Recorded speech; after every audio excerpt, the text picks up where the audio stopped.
Buried in a blood test that you've almost certainly already had is a single number that tracks your risk of dying, and your doctor probably never mentioned it. It costs nothing extra, and it's already in the labs that you've paid for, and it reads a kind of heart disease risk that cholesterol completely misses, and it's called the neutrophil to lymphocyte ratio. So every basic blood count, or CBC, breaks your white blood cells into types, and two of them tell a story when you compare them. So first, you find your neutrophils, which are your fast and aggressive first responders, and they surge with stress and inflammation and early infections. And then you find your lymphocytes, which are your slower and smarter cells that handle long-term defense, and they also help calm things down. So what you do is divide neutrophils by lymphocytes, and you get a number called the neutrophil to lymphocyte ratio, or NLR.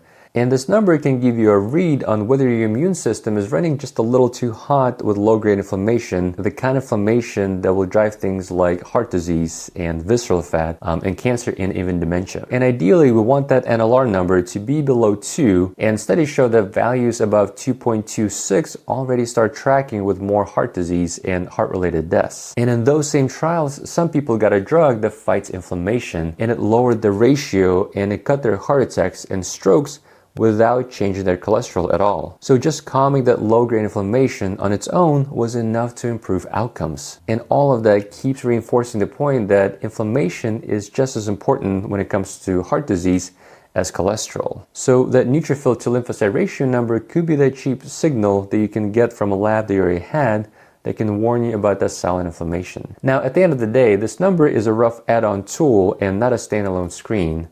And there are many things that can affect it. So it would be things like a recent infection or heavy stress or poor sleep. So ideally, you want to get that number from a CBC that was measured when you were feeling well, if you can remember. And if you do want sharper inflammation numbers, this is when you check things like high sensitivity CRP, and you can look into indirect tests like ferritin or uric acid. And if you do end up having high levels of that smoldering inflammation that's not related to infection or an autoimmune condition, well, then we want to lean on things like consistent exercise and better sleep and losing weight and visceral fat. And that's not a comprehensive list. There are many other things that can drive chronic inflammation. For some people, it could be dental health. For some people, it could be their gut health. So you definitely need a thorough evaluation with your doctor.